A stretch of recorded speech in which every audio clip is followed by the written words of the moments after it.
రంగారెడ్డి జిల్లా షాద్నగర్ మున్సిపాలిటీ పరిధిలో అక్రమ మద్యం అమ్మకాలపై చర్యలు చేపట్టారు ఎక్సైజ్ పోలీసులు.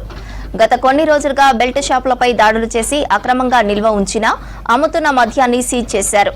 అయితే పట్టుకున్న మద్యాన్ని నిబంధనల ప్రకారం జేసీబీ సాయంతో ధ్వంసం చేశారు పోలీసులు. ధ్వంసం చేసిన మద్యం సుమారు 3 లక్షల విలువ ఉంటుందని తెలిపారు.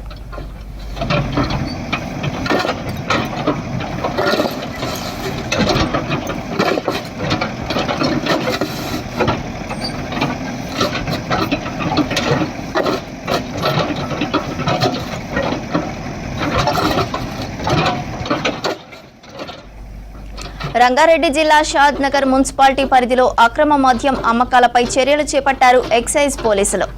గత కొన్ని రోజులుగా బెల్ట్ షాపులపై దాడులు చేసి అక్రమంగా నిల్వ ఉంచిన అమ్ముతున్న మద్యాన్ని సీజ్ చేశారు. అయితే పట్టుకున్న మద్యాన్ని నిబంధనల ప్రకారం జేసీబీ సాయంతో ధ్వంసం చేశారు పోలీసులు. ధ్వంసం చేసిన మద్యం విలువ సుమారు 3 లక్షలు ఉంటుందని తెలిపారు.